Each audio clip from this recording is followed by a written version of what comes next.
Welcome to Wednesday's edition of COVID-19. With just a day left to the National Scholastic Examination, authorities are on high alert as Korea has recorded a surge in daily infections, raising the count for today to above 500.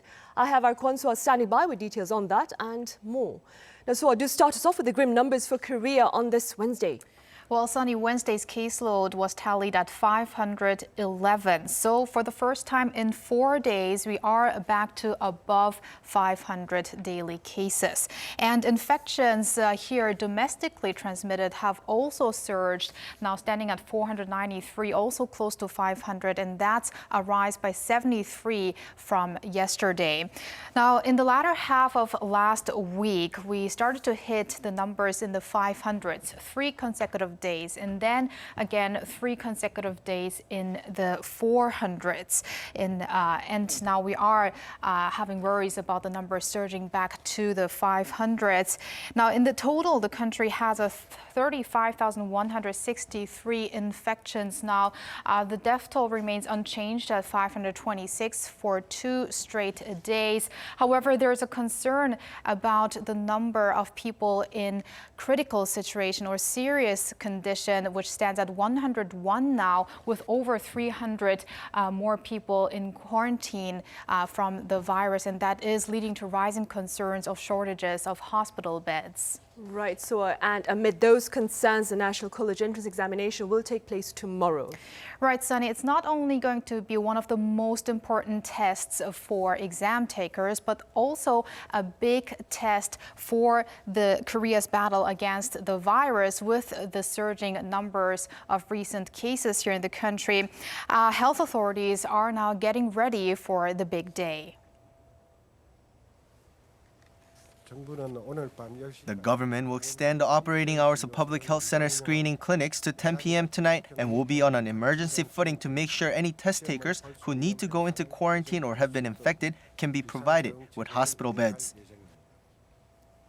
Now, almost 500,000 examinees are going to take the test across the nation, and that includes 37 COVID-19 patients and 430 in self-quarantine.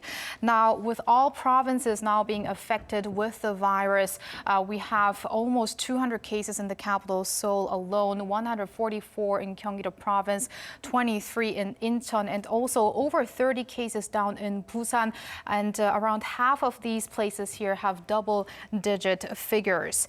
And let's also take a look at the situation abroad. We have Brazil with rising cases again. The WHO has expressed its concerns about Brazil and Mexico, in particular when it comes to the death toll there. And Poland, meanwhile, is soon to hit the 1 million mark. Let's take a closer look at the daily increases.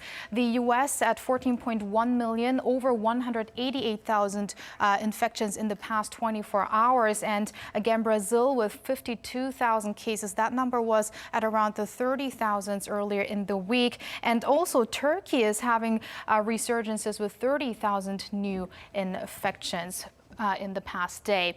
And with that, the global figure stands at 64.18 million, and we also have some 12,800 fatalities reported in just the span of a day. And those are the figures I have for now. I'll be back with more tomorrow. Back to you, Sunny. All right, so thank you for that. On a more positive note, remarkable advances have been made on the local treatment front in recent days. And I have our Kim Hanul here in the studio with details on that. Welcome, Hanul. Hi, Sunny. Right, so Korea has made some headway on the therapeutics front. To tell us more, Hanul. Sure. Korean drug makers have been making some major progress in developing their own COVID-19 treatments. According to the government, phase 2 clinical trial results may be released before the year is up. Take a listen. Phase 2 clinical test results of domestic COVID-19 treatments will probably become available by the end of December. Whether it succeeds or needs additional tests, we would like to thank everyone who participated in these trials. We will make full use of the test results and support further research and development efforts. Currently, 327 subjects are enrolled in the phase 2 clinical trials at 18 medical facilities, which is more than the initial goal of recruiting 300 participants. The antiviral drug remdesivir, which has shown to reduce the time needed for recovery in COVID-19 patients, has been administered to 1,059 patients at 72 hospitals in Korea. Although the U.S. FDA approved remdesivir as the first treatment for COVID-19, there's still no specific drug designed to cure the virus yet. Right, Hannah. Now, convalescent blood plasma therapy is another area of interest here in the country. Do you have any updates on this therapy? Yes, so South Korean health authorities have been pushing their efforts to use blood plasma as a way to combat the pandemic, and this requires collection of blood from people who have already recovered from COVID-19. So according to a press briefing by the Central Disease Control Headquarters yesterday, 22 patients are currently registered in 12 medical facilities for the Phase 2 blood plasma study. Apart from the Phase 2 study, CDCH has been separately recruiting volunteers for blood plasma test in Daegu from November 16th to December 4th. So far, over 5,300 volunteers registered for the test, and over 3,400 volunteers actually provided blood samples. As you know, the city of Daegu and Gyeongsangbuk-do province were the epicenters of the coronavirus outbreak earlier this year, and the authorities believe the blood samples will be helpful in developing plasma-derived treatments. Meanwhile, Hannah, I understand Korea's latest round of antibody testing will be completed by the end of this month as well. Right, so under the government plan, blood samples from 7,000 people across the country will be collected for antibody testing by the end of December to determine what percentage of the population has developed immunity to COVID-19. Health authorities announced that yesterday the fourth and the final round of antibody testing will be completed by the end of this month. Currently, 3,095 blood samples have been collected from Army conscripts, and they are being examined for immunity levels. The government says it plans to release these results soon, although it did not specify an exact date. As for the blood samples from adults, children, youth, and the medical staff members from Daegu and Gyeongsangbuk-do province, their antibody test results will be available by the end of the year. I see. Right, Hannah, what other updates do you have on the treatment front? So Korean drug maker Celltrion has been leading the pack. They're beginning to enter its Phase 3 clinical trials. But other South Korean firms, pharmaceutical firms that is in Korea, they are catching up pretty quickly as well. Jongundang Pharmaceutical reported yesterday that it has received some positive midterm reviews from Russia, where it is conducting its Phase 2 clinical trial for an antiviral drug. Last week, Daewoo Pharmaceutical, which is another player repurposing an existing drug for COVID-19 treatment, said it is in its Phase 2 trial and expects to market the drug in January. According to the Ministry of Food and Drug Safety, there are currently 19 proposed COVID-19 therapies that are undergoing clinical trials in Korea. All right, Hannah, as always, thank you for that report and take care. See you then. Right, come tomorrow, about 500,000 test takers will sit the annual Scholastic Ability Test. Now, in this next report, we cover the preparations underway to ensure safe tests for both the proctors and test takers as relevant officials adopt an emergency 24-hour work shift to deal with contingencies.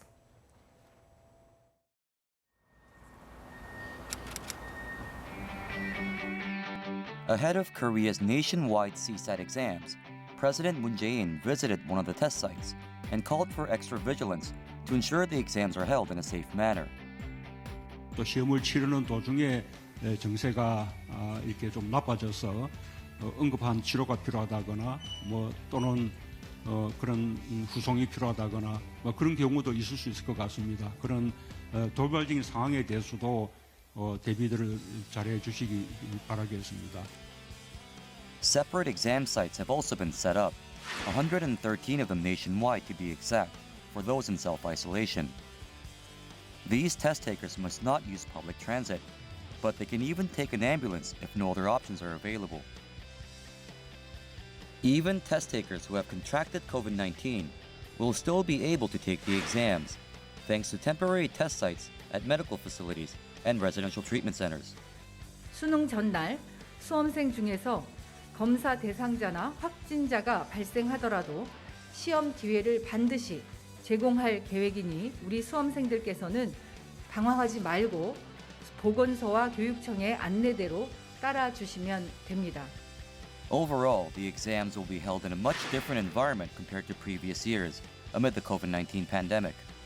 입시 시간에 늦는 학생들도 많거든요, 상당히. 근데 올해는 특히나 이제 동선 확보를 위해서 좀 이렇게 거리두기도 할 거기 때문에 예년보다는 조금 더 이르게 고사장에 좀 도착해서 마음가짐 좀 준비를 좀 하고요. Test takers are checked for any signs of COVID-19 prior to entering the exam site. Those who develop a fever or show other symptoms like coughing can still write the exams in a separate classroom nearby. Test takers must also wear a mask at all times when at the exam site. Partitions will also be installed on desks to prevent droplets from spreading. Up to 24 students will be allowed in each classroom to maintain social distance, and movement will be restricted during recess. All proctors in areas with a high number of active COVID-19 cases, such as the Seoul capital region, will receive free diagnostic testing after the exams. 감독관은 하루 종일 수능생들을 대하고 있기 때문에 그 안에서 아마 마스크를 착용하고 있더라도 감염의 가능성이 있기 때문에 그분들을 철저히 검사를 해서 감염을 빨리 찾아내고 대비한다는 점에서는 잘하는 정책이다 그렇게 봅니다. The government has repeatedly said it'll provide every opportunity for test takers to complete the exams, even if they test positive for COVID-19 on exam day. 12월 2일 보건소 운영 시간을 당초 18시에서 22시까지 4시간 연장합니다. 담당자가 시험 하루 전부터 24시간 비상근무 체제를 가동합니다. The success or failure of preventing an outbreak at this year's exams will require everyone's cooperation to keep our test takers safe.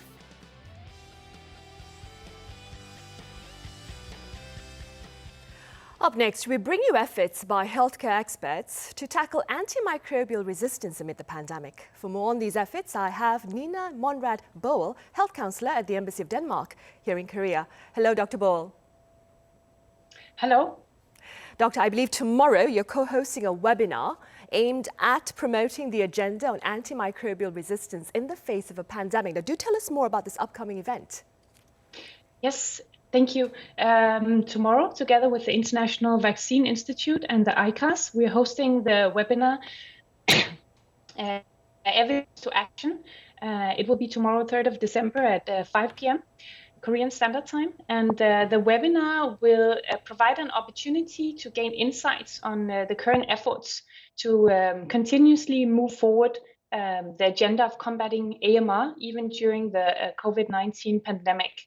So we will have key experts and opinion leaders who will share their strategic reflections and insights. And amongst them, we will have your Minister of Health, and we'll have the Danish Minister of Health and WHO represented, along with several other high-level speakers and experts. I see. Dr. Boel, speaking in layman's terms, what is antimicrobial resistance and why is it an issue of universal concern? Resistance or AMR is when, sorry? No, go ahead, Dr. Boel. I couldn't hear you for a while. Thank you. So antimicrobial resistance or AMR is when microbes such as bacteria and viruses form resistance to the drugs which we use to treat them. For example, when bacteria become resistant to antibiotics. This makes infections harder to treat, even common infections, and it increases severe illness and death. Already now, we have about 700,000 deaths due to AMR every year. And estimated that infections due to AMR could increase to 10 million deaths every year by 2050. And this is almost 8 times the total number of COVID-19 related casualties. And the financial impact is expected to surpass that of the financial crisis. Like coronavirus, AMR does not recognize borders and does not distinguish between different sectors, humans, animals, the environment. The problem is the misuse and the use of antibiotics, as well as the pipeline meaning that we will see few, if any, antibiotics coming onto our markets the coming years. The World Health Organization has declared AMR as the top 10 global public health threat, and therefore it's extremely important to focus on finding solutions to the AMR threat. The Danish initiative ICAS being one such. Dr. Bowl, can you hear me? Yes, I can hear you. I see. Dr. Bowl, you mentioned the center, the International Center for Anti-Microbial Resistant Solutions, which is an initiative of Denmark to fight this case. What is on the center's long-term agenda? The ICAS, or the International Center for Anti-Microbial Resistant Solutions, is, as I mentioned, a Danish initiative. It focuses on finding solutions for and preventing AMR through a holistic One Health approach, just as Korea takes. ICAS will support low and middle income countries in their efforts to fight AMR. It focuses on evidence-based, country-specific solutions. And Denmark is right now inviting countries and foundations to join ICAS as founding members. The challenge is huge, and we cannot do it alone. And as for Korea, Korea is already an active international player on health. I think everyone is well aware of Korea's successful handling of the COVID-19 pandemic. I think that the AMR agenda is yet another opportunity to showcase Korea's strong commitment to global health security. I see. Dr. Bowl, a while back, we had the pleasure of hosting the Danish ambassador on our show virtually as he talked about the COVID-19 situation in Denmark. Please do update us on that situation. Yes, in Denmark lately we've been seeing a resurge of cases, with the number of new cases yesterday being at 1,468, and on the bad side of 1,000 of new cases per day for a while now, actually since the end of October. The situation is concerning, especially in the capital, Copenhagen, and surrounding area. And therefore, the government yesterday increased the recommendations and restrictions in these areas. One reason that we are registering many COVID-19 cases is that we test a lot.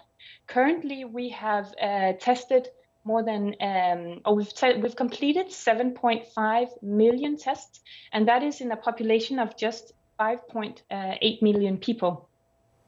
Right. One final question before you go, Doctor. What is the latest on the vaccine and treatment fronts in Denmark? Well, Denmark is quite far in developing its own vaccine on COVID-19. However, it's not ready for use yet. And Denmark profits from the agreements made by the EU Commission on behalf of the European countries. And Denmark therefore has currently 5 agreements with different pharma companies, meaning a total of 15 million vaccines are secured for the country. This is a much higher number than our population. But you must take into the account that not all vaccines may get the final approval. And the government plans for the vaccine to be free of charge, and it will not be mandatory. And in the best scenario, the first vaccines will be distributed in Denmark by late December. I see. We'll keep our fingers crossed then. All right, Dr. Bowl, thank you for your time and thoughts. Thank you very much. To our viewers here, we do apologize for the slight disruption in audio earlier on in that connection. Meanwhile, it's time now for the third installment in our special coverage of Korea's free economic zones. I have Peter Bint here in the studio as always. Welcome back, Peter. Good afternoon, Sunny. Right, Peter, I hear you'll be talking about the East Coast Free Economic Zone today. Yes, that's right. So that one is the only one in Gangwon-do province, which includes the cities of both Gangneung and Donghae, which are located on the eastern part of the Korean peninsula. So Gangneung City actually hosted the speed skating competition for the 2018 Pyeongchang Winter Olympics and is a magnet for tourists for its historic sites and cultural attractions, such as beautiful beaches, the Ojokon House and the historic Songgyeojang House as well.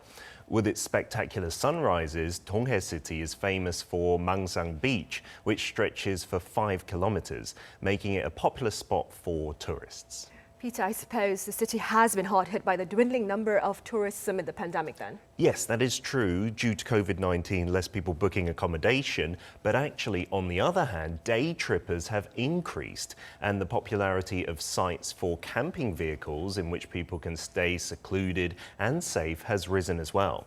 Since there are many camping sites along the east coast of Gangwon province, many people have been visiting the area while quarantine measures are being strictly enforced. All right, well, that's good to know. After all, tourism is the key industry there, right? Yeah, as part of that innovative growth plan for these free economic zones that was announced by the Ministry of Trade, Industry and Energy, IFES is pushing forward to establish a high-tech material industry and grow into a tourist destination for international travellers as well. I see. So how are officials there working to make that plan a reality?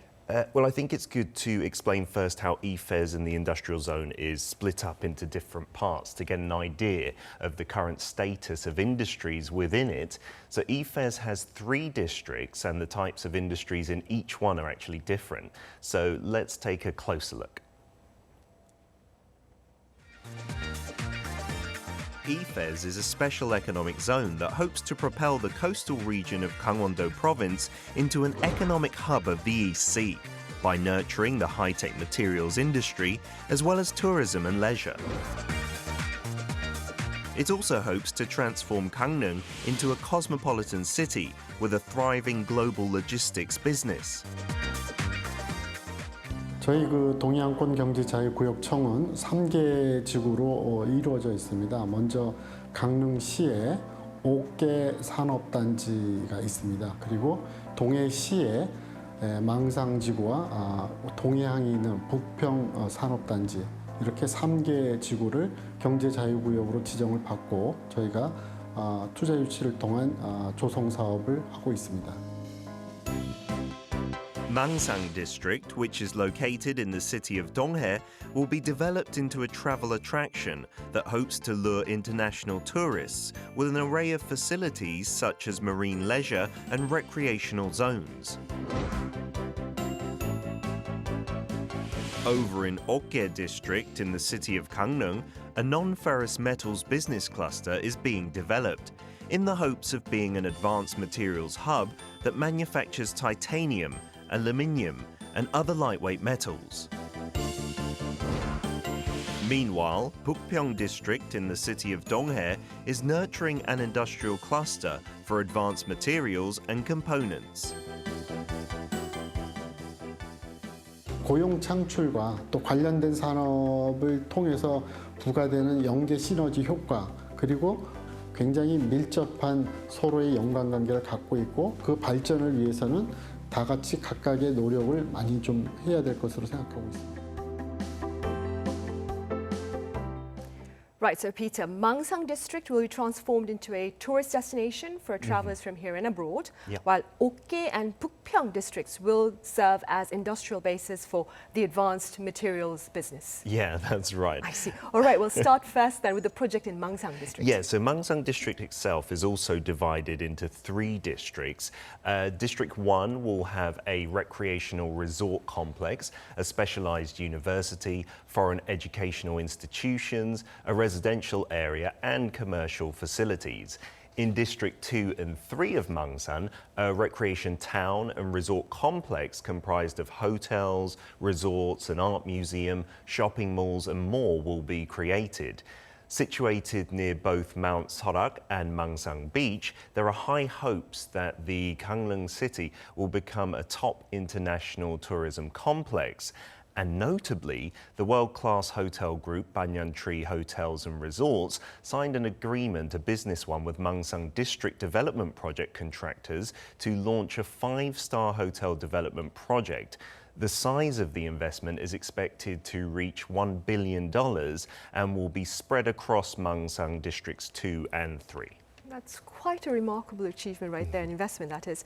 Right then, let's turn to the undertakings in Okke and Pukpyeong that are centered on the advanced materials industry. Yeah. Let's start with Okke then. Okay, so Okke district is building an advanced materials parts research complex, and it's bringing in foreign technology in the field of non-ferrous metals and advanced materials with a focus on lightweight materials such as titanium, aluminum and magnesium.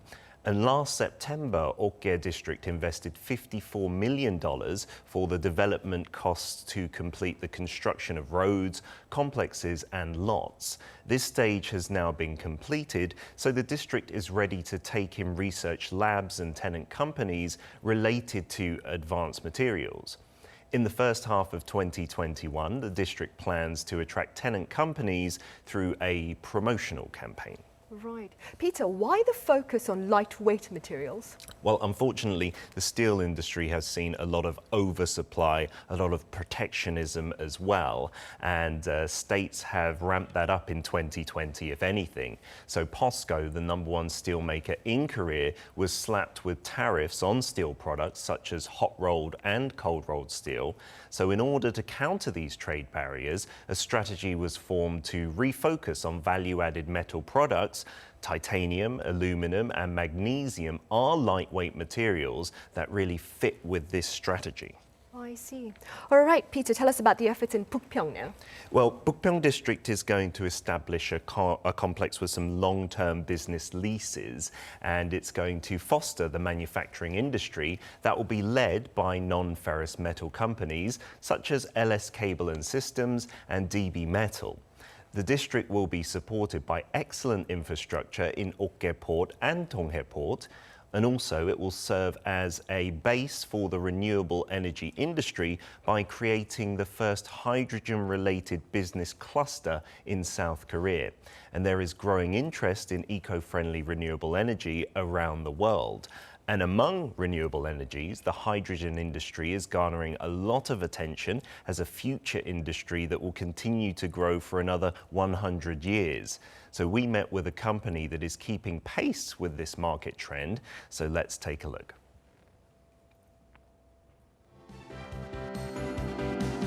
Korea East-West Power Company is a state-run energy firm. Currently, it operates 4 thermoelectric power plants and 1 combined cycle power plant. Korea East-West Power Company is now investing in renewable energy. In line with the government's roadmap to support local economies, it'll invest $5.8 billion by 2030 to become a dominant player in hydrogen power. As part of this plan, the company is preparing to build an R&D complex for a green hydrogen plant in Pukpyeong district. 재생에너지의 전력을 활용해서 수소를 생산하는 파워투가스 기술을 개발하고 있습니다. 그린 수소 생산을 위한 국내 유일한 R&D 실증 단지가 되겠습니다. So why did Korea East-West Power Company choose EFES for its hydrogen business? 그린 수소를 생산하기 위해서 가장 필요한 에너지원은 재생에너지원입니다. 아시겠지만 강원도는 제주도보다 더 많은 풍력 자원을 가지고 있고요. 이용률이 가장 좋습니다. 그리고 수력발전소가 가장 많은 지역이 강원도고요. 그래서 이곳에서 사업을 진행하게 됐습니다. EFES will build the only green hydrogen demonstration complex in South Korea due to the abundance of renewable energy sources in the region. More companies in the green hydrogen sector are expected to reap the benefits of being located in the EFES.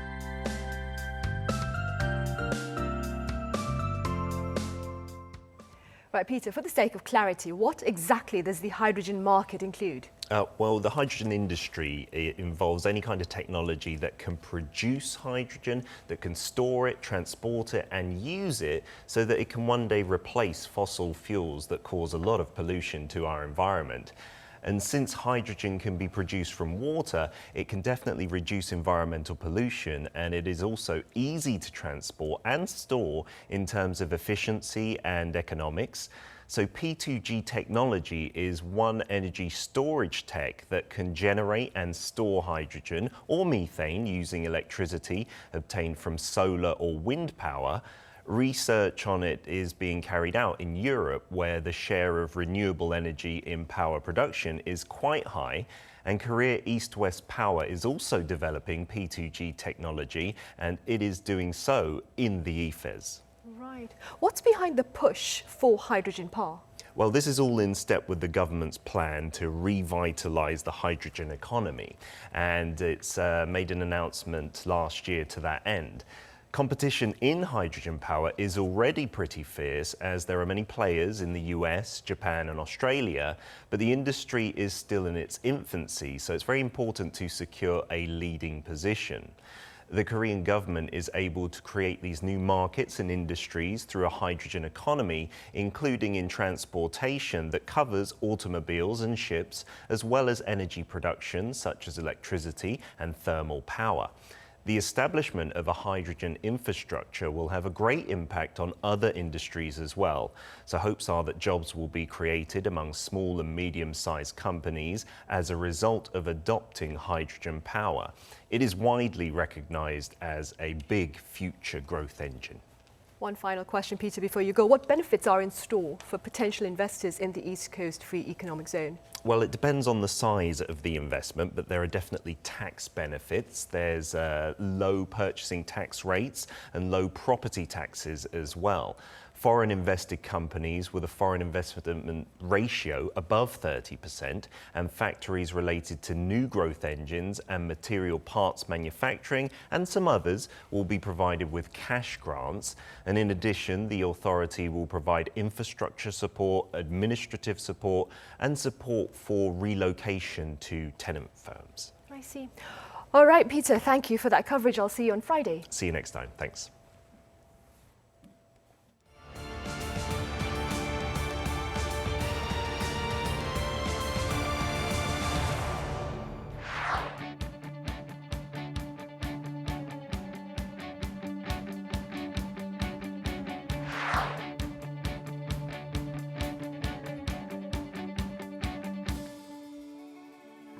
사상 처음으로 코스피 2600선을 넘어 최고 기록을 세웠고 올해 저점 대비 상승률도 G20 국가 중 최고 수준으로 전례 없는 위기 속에서도 강한 회복력을 보여주고 있습니다.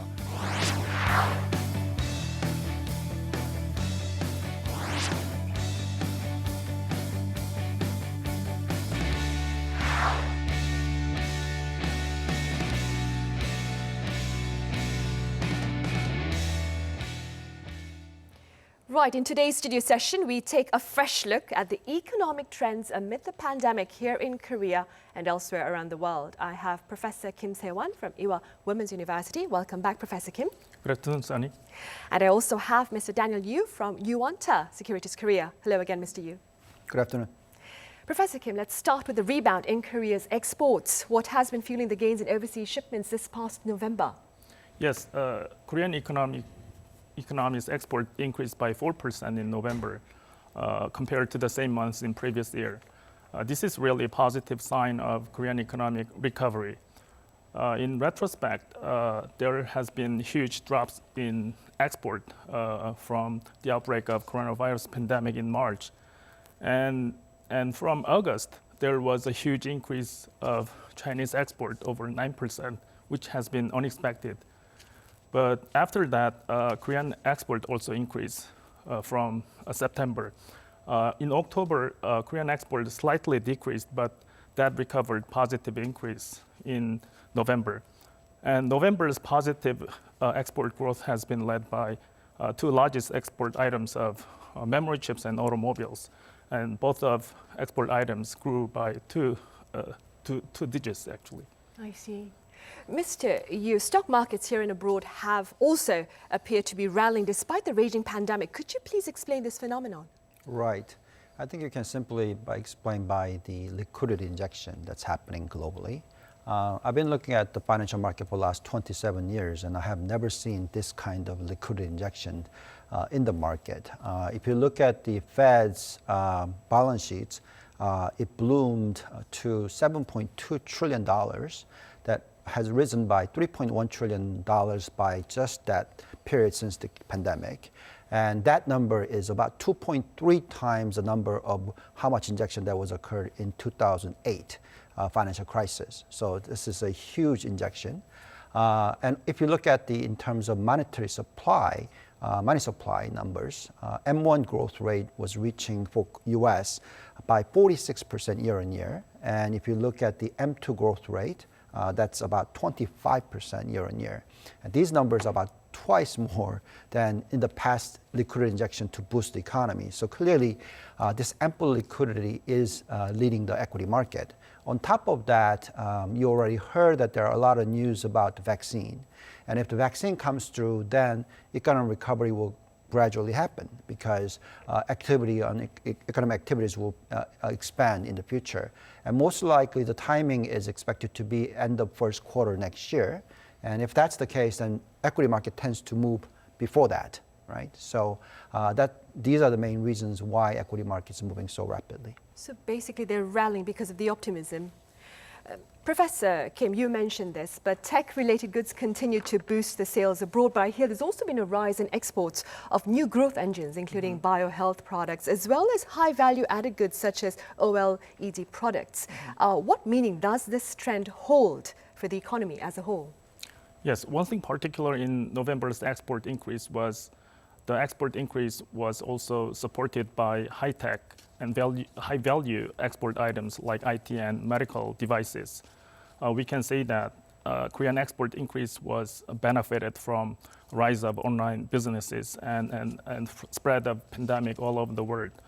So like display communication devices and medical devices had an export increase in double digits in November.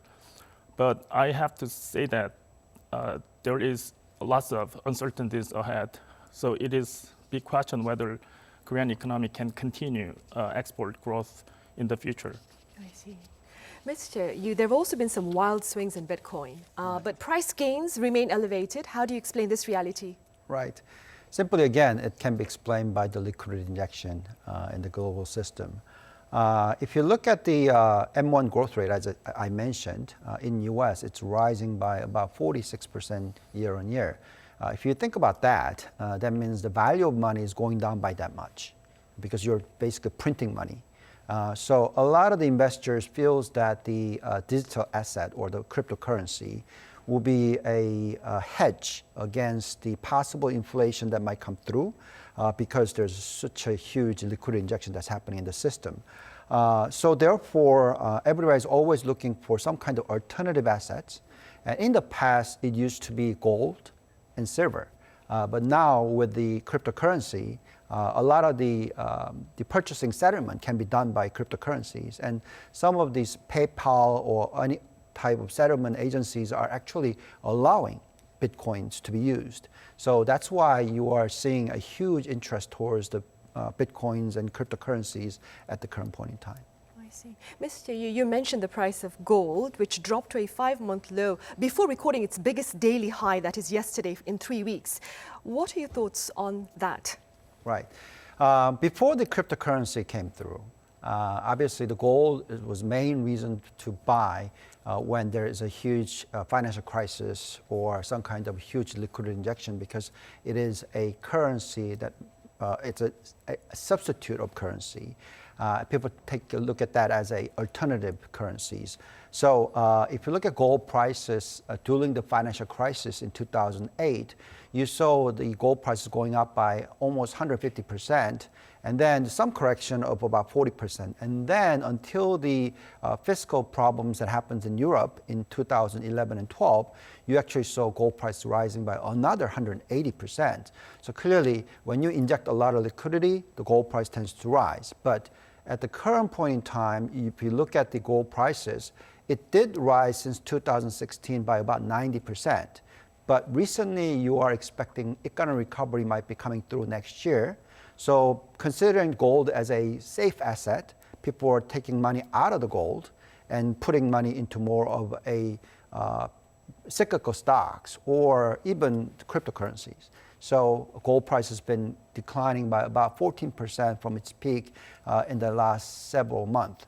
However, though, I believe that if there's a huge uncertainty in regards to the fiscal budget and the fiscal balance sheets of global economies, we think that the gold interest will rise again. And that's why I expect over the next 2 to 3 years, gold price will probably rise another 50 to 100%, probably because of such a huge ample liquidity in the system. I see.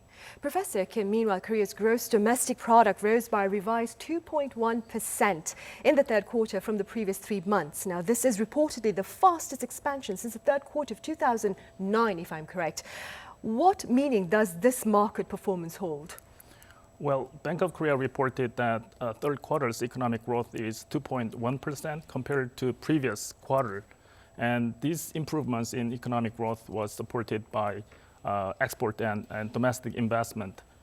But it should be actually pointed out that the economic recovery situation is just a little bit overstated because the second quarter's economic growth was so low, like negative 3.4% in Korea.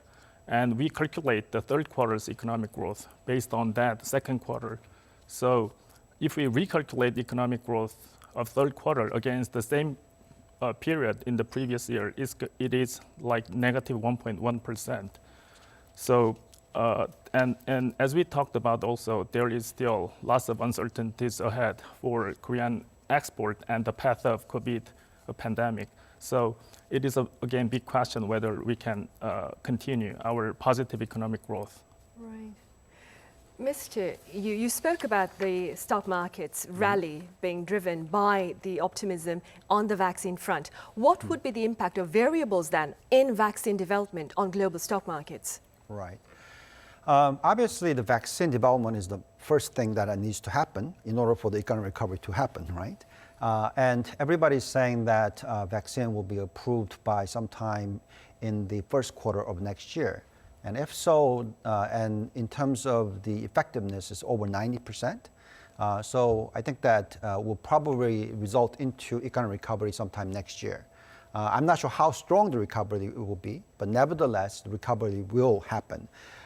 So because of that, a lot of people are looking at the possible economic recovery equals the earnings growth for a lot of the companies. And if you look at the small mid-cap stocks in US, in the last 1 month, it rallied by 18%. So everybody's saying that the recovery had been K-shaped, where the small mid-caps and the low-income bracket were not recovering. But now with the vaccine coming through, and with the fiscal policy might come through from US, people are expecting the small mid-caps will do better because the economic recovery will come to happen sometime in the first quarter of next year. So all in all, the vaccine needs to happen first, and the economic recovery come through, and equity market will have a follow-through. I see. Professor Kim, what are your thoughts on efforts to roll out a third national emergency relief fund? Well, there is still ongoing discussion on how to distribute emergency relief funds. Some argue that the people in urgent need should be, selective number of people should be paid from emergency funds. But some others argue that everyone should be paid almost equal amount of money. But I think the decision between these two options depends on the policy target of relief funds. If government wants to support the hardest hit households and businesses, it would be better to support the larger amount of money to these households and people. But on the other hand, government wants to stimulate domestic expenditure like consumption and investment. It would be better to provide equal amount of money to everyone. Mr. Yu, aside from events on the vaccine front, what are some other potential variables that could affect the global stock market this year?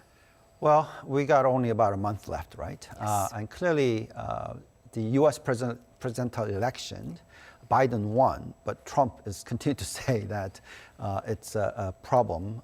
And I think that people are still looking at that as an issue. But I think that most likely the Biden will become president next, I think February comes through. Now, with the Biden coming into the power, I think the things that we need to look at are some of these boosting measures that he talked about. I think the industries like the childcare and education, and he talks about the healthcare and long-term care, and also social security side, as well as infrastructure and domestic spending. So I think there will be a lot of the announcement in regards to these kind of boosting measures.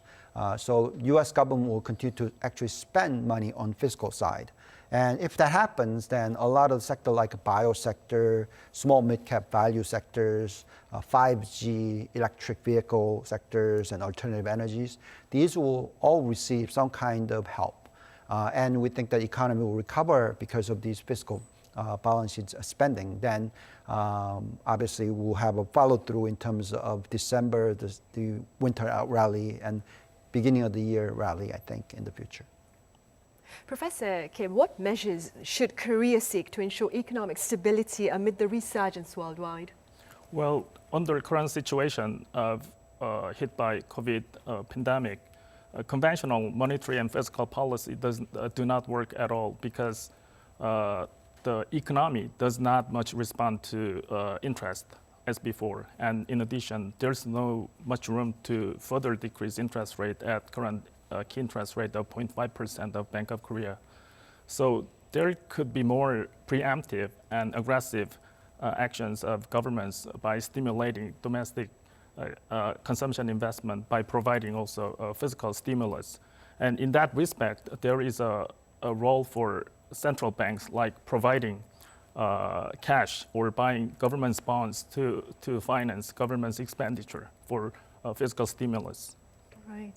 Okay, Professor Kim, as always, thank you for your insights. And Mr. Yu, thank you for your thoughts and time. Thank you very much. Right, well, that ends today's edition of COVID-19. Tomorrow, test takers across the country sit their annual college entrance examination amid a pandemic. Our prayers to them and all those involved for a safe test. To the rest of our viewers, do take care and see you tomorrow.